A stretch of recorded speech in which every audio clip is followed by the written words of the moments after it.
Mu mateka y'ikiremwa muntu hari aho byagiye bigera imbaraga z'ubwami zikigaragaza ku rwego rutangaje. Mu bihe bya kera havuzwe ingabo z'ibihangange z'abagereki zarimo Hercules wakoze imirimo 7 ivunanye na Achilles wigaragaje mu ntambara ya Troy. Hanavuzwe iby'amato ya Roma yanyuraga mu nyanja asa n'inyenyeri zigenda hejuru y'amazi yatumye ubwami bwigarurira isi no kugera kuri Afurika dukunda. Iyo ugiye muri Bibiliya usanganirwa n'inkuru ya Nowa wubatse inkuge nini yarokoye isi mu gihe cy'umwuzure, yerekana ko ubwato bushobora kuba ikimenyetso cy'ubutabazi cyangwa imbaraga zidasanzwe. Uyu munsi rero no mu nyanja z'isi hari indi nkuge, inkuge y'igitangaza, inkuge iteye ubwoba, itinywa, ititiza, ikanga umwanzi uyibonye agahinda umushyitsi. Bayita Sekibi mu zindi, bavuga ko ibaho ibiremwa bidasanzwe, gushobora kumara imyaka 20 yibera mu nyanja nta n'ubufasha ikeneye bwo ku isi. Yubatswe na miliyari hafi 7 mu madolari, bivuze ko agaciro kayo kuri ubu wakagabanya buri munyarwanda wese kugera ku ruhinja rwavutse uyu munsi, maze akaba yatahana miliyoni 695. Nawe nyumvira, ntabwo yubatswe n'umuntu umwe, ahubwo yubatswe n'ikoranabuhanga rigezweho n'ingabo zikomeye zo ku isi. USS Abraham Lincoln banange, ubwato karundura buri mu ntambara ya Iran, nibwo tugiye kubanza kukubwira ibyayo ni nyuma y'amakuru yacicikana ko bwaba bwarashwe. Ntabwo byaba ari ukuri. Turakubwira ibya Iran yanze ibiganiro, tukubwira abanyamerika batangiye kwitaba Imana, ndetse n'impamvu ibihugu byo mu kigobe cya Golfe byatinye kwinjira mu ntambara kandi byararashweho. Jye wumva Rijado dukuze. Reka tukubwire ko niba wifuza apartment nziza kandi zigezweho, wagana kuri Kwetu Apartment ni Kanombe, ahari amacumbi mazima kandi ku giciro cyiza bigoye ko wagera handi ugisanga muri no Kigali nziza dukunda. N'amacumbi ahorana amafu akikijwe n'ubustani bw'akataraboneka, bituma amahumbezi azamuka mu byumba bikeye kandi binini, bigatera akanyamuneza kuri wowe n'uwawe cyangwa n'abawe. Twandikire rero ku bindi bisobanuro.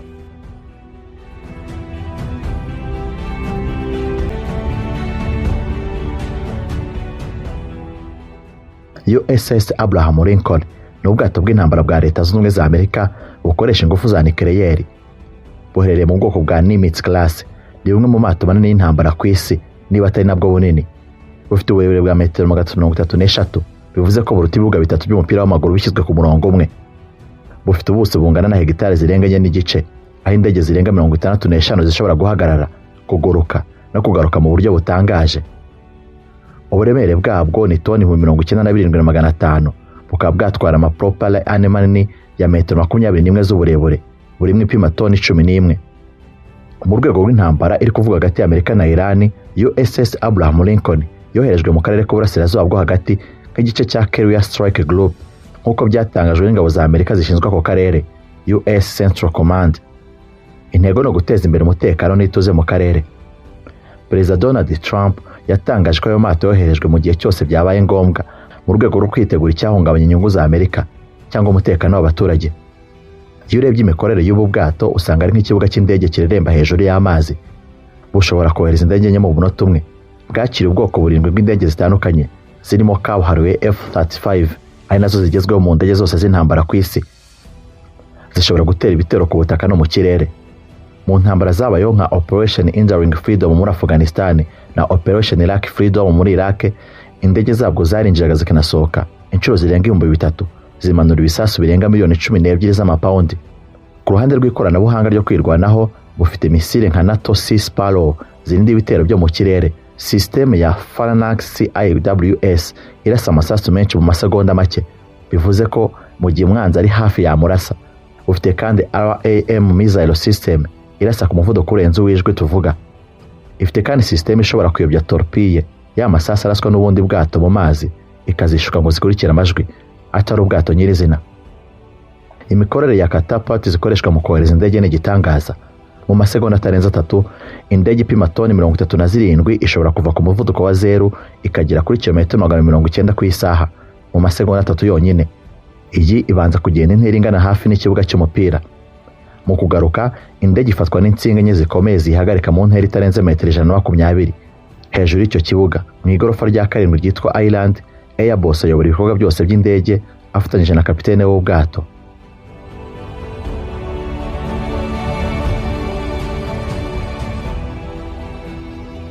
Ubuzima bwo muri USS Abraham Lincoln nabwo buratangaje. abasirikare n'abakozi bagera ku 5500 babubamo buri munsi ku munsi, kandi haba harimo ibikoresho nk'umujyi muto, iposita zifite kode yayo, radio na televiziyo, ibitaro, isomero, amaduka, aho kwiyogoshesha n'ibindi byinshi bisorwa mu buzima bwa buri munsi. Bukoreshwa n'inganda ebyiri za nucleaire zitanga amashanyarazi ahagije ku ngo zirenga 100,000, kandi bushobora kwinjiza litiro zirenga 1,500,000 z'amazi z'inyanja ku munsi. Buri munsi hategurwa amafunguro arenga 20,000, hakanywa fanta 13,000, amata agera ku makarito 600, hakoreshwa amaduzene y'amagi arenga 180, hamwe n'imboga n'imbuto bipima tone hafi imwe. Ibyo ni ibifatwa buri munsi. Twongeye kureba mu ndorerwamo y'intambara iri kuvuga ya Iran, USS Abraham Lincoln ni ikimenyetso cy'imbaraga n'ubushake bwo kwerekana ko Amerika yiteguye. Nk'uko mu bihe bya kera abami boherezaga intwari zabo ku mipaka y'ubwami, uyu munsi ibihugu bikoresha amato manini nk'aya mu kugaragaza ko ashobora kurinda inyungu zabyo aho ziri hose ku isi. Amakuru yazindutse avugwa ko USS Abraham Lincoln yabarashweho misile, yahise ahakanwa byihuse. Benshi bakoreshaga amafoto atariyo. US Abraham ntago ari ubwato busanzwe, ni ikimenyetso cy'iterambere ry'ikoranabuhanga, imbaraga za gisirikare n'ubutumwa bwa politike. Isi yose yanze amaso burasirazuba bwo hagati. Ubu bwato burareremba nk'ikimenyetso cy'uko intambara z'iki gihe zivanze n'ikoranabuhanga rihanitse, imbaraga za nucleaire n'ubushobozi buhanitse. Gusa nk'uko amateka byigisha, amaherezo y'intambara ahora agenwa n'ibirenze gusa imbaraga z'intwaro, agenwa n'ubwenge bw'abayobozi n'icyerekezo cy'isi ishaka amahoro. Reka twigarukire muri Iran.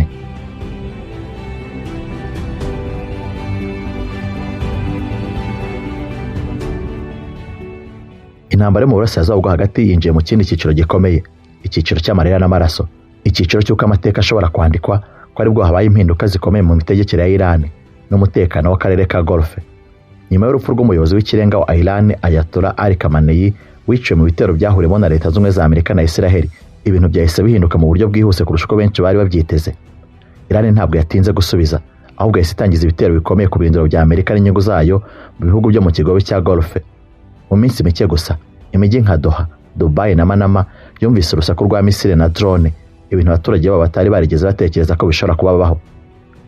Iyo urebye uko ibintu byose byihuse, ubona ko intambara itakiri amagambo cyangwa iterabwoba rya diplomasi, ahubwo yahindutse y'amasasu n'ibisasu bigwa mu mijyi ituwe n'abaturage. Iran yakomeje kwerekana ko itazemera ko igitutu kiyishyirwaho kiyishyira ku meza y'ibiganiro. Umunyamabanga w'inama nkuru y'umutekano w'igihugu muri Iran, Ali Larijani, yasohoye itangazo rikomeye ahakana amakuru yavugwa mu bitangazamakuru byo muri Amerika ko yabashatse gusubukura ibiganiro ku bijyanye n'inkoro za kirimbuzi na Washington. Yavuze yeruye ati, ntabwo dushobora kuganira na Amerika muri ibi bihe, turimo kwirwanaho. Ibi byahise bishimangira umurongo Tehran imaze iminsi igaragaza ko itazemera ibiganiro iri munsi y'ibisasu. Iran ivuga ko yagerageje diplomasi inshuro ebyiri, ariko buri gihe ibiganiro bigahagarikwa n'ibitero bya Amerika na Israel. Ubu rero abayobozi ba Iran bavuga ko nta shingiro rihari ryo gusubira ku meza y'ibiganiro mu gihe igihugu kiri mu ntambara yeruye. Hagati aho, Amerika yatangiye guhura n'igihombo kigaragara. Perezida Donald Trump yemeje ko abasirikare 3 ba Amerika bamaze gupfa, abandi 5 barakomereka bikomeye mu bitero bya Iran byibasiye ibirindiro byayo muri Kuwait. Ibi byahise bitera impaka muri politiki y'imbere mu gihugu cya Amerika, aho bamwe mu bagize inteko ishinga amategeko batangiye gusaba ko ubutegetsi busobanura neza impamvu nyakuri yatumye hatangizwa bino bitero byahitanye umuyobozi w'ikirenga wa Iran. Hari raporo zagaragaje ko Pentagon yemereye abagize kongere ko nta bimenyetso byari bihari by'uko Iran yari igiye gutera Amerika mbere y'uko Amerika ifata icyemezo cyo kugaba igitero. Ibi byatumye bamwe batangira kwibaza niba intambara itari yarateguye mu buryo bwihuse, hatabanje gutekerezwa ku ngaruka zayo z'igihe kirekire.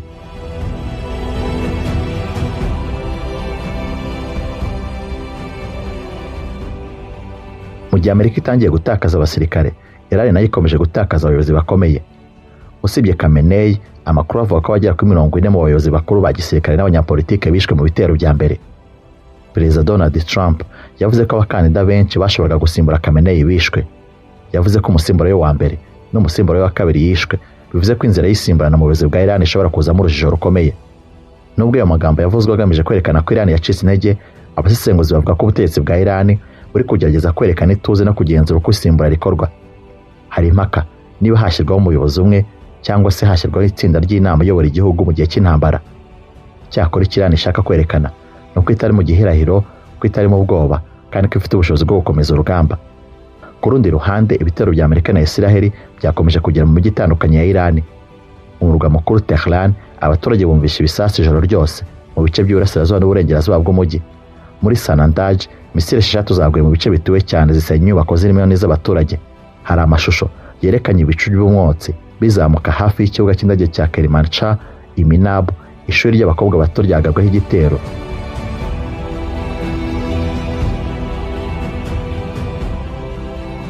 Mu kigo cya golfe ibintu byabaye nk'ibitunguranye. Misile za Iran zagabye ibitero muri Bahrain, Emirates Zunze Ubumwe z'Abarabu, Qatar na Kuwait. Muri Bahrain umuntu umwe yapfuye abandi barakomereka. Muri Emirates Zunze Ubumwe z'Abarabu byibuze abantu 3 bapfuye. Ibibuga by'indege bya Dubai na Abu Dhabi byangiritse, indege zirahagarara, abarenga 20,000 bafatwa n'ingendo zahagaritswe bari mu gihirahiro. Qatar yahinduye ingamba aho yakoresha indege z'intambara aho gukomeza kurasa misile hejuru y'umujyi mu rwego rwo kwirinda ibisigazwa by'ibisasu bigwa ku nyubako. Kuwait yo yatangaje ko yarashe drone nyinshi zari zigiye kugera mu murwa mukuru. Ikibazo gikomeye kiri kwibazwa kuri ubu ni iki: kubera iki ibihugu byo mu kigo cya golfe bitinjira mu ntambara ku mugaragaro?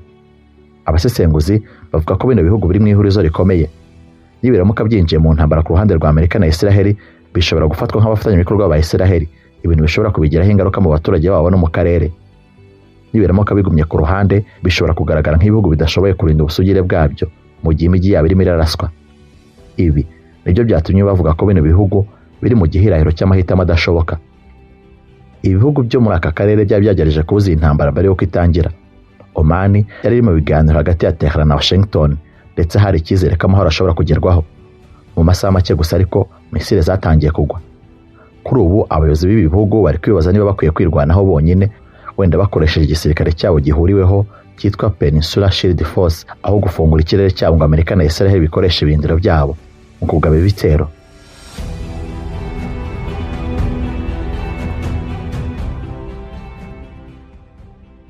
Hari n'ikibazo cy'ubukungu gikomeye.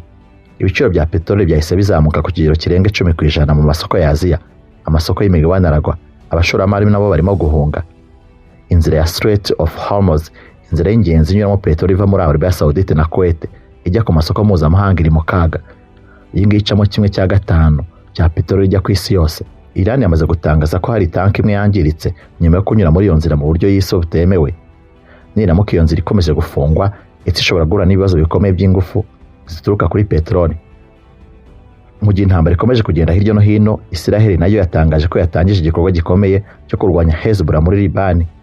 Imijyi yo mu majyepfo ya Beirut yarashwe, abantu barenga 30 barapfa, amagana barakomereka. Abaturage barirwa mu bihumbi amagana batangiye guhunga, cyane cyane mu gihe cya Ramadan, aho abantu bari biteguraga gufunga. Perezida wa Liban yamaganye ibitero bya Israel ndetse anenga Hezbollah kuba yarinjiye mu ntambara ishobora gushyira igihugu mu kaga. Gusa umuyobozi wa Hezbollah yahise yicwa. Ku rwego mpuzamahanga, Ubushinwa bwamaganye iyicwa rya Khamenei, bavuga ko ari ukwica umuyobozi w'igihugu cyigenga no gushishikariza ihirikwa ry'ubutegetsi. Ubushinwa bushobora kuba mu bihangayikishijwe cyane n'ingaruka z'iyi ntambara ku masoko ya peteroli, kubera ko Iran na Venezuela byari mu bayitangaga cyane kuri Beijing.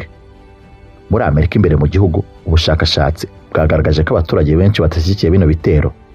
Abagera kuri 43% barabyamaganye, 29% ntabwo bazi icyo babivugaho, no 25% nibo babishyigikiye. Mu bayoboke b'ishyaka rya Trump, benshi bavuze ko baramutse bumvise ko abasirikare benshi bapfa, bashobora guhindura ibitekerezo.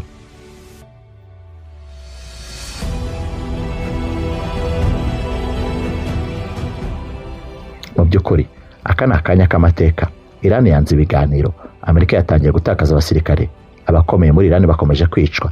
Ibihugu byo mu kigo cya golfe biri mu gihirahiro hagati yo kurinda abaturage babyo no kwirinda kwinjira mu ntambara izasiga akarere kose mu muriro. Ikibazo gisigaye ni kimwe: ese iyi ntambara izahagarara ite?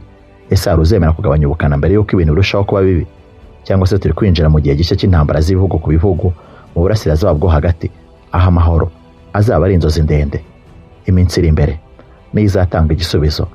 Nanjye rero Jado Dukuze.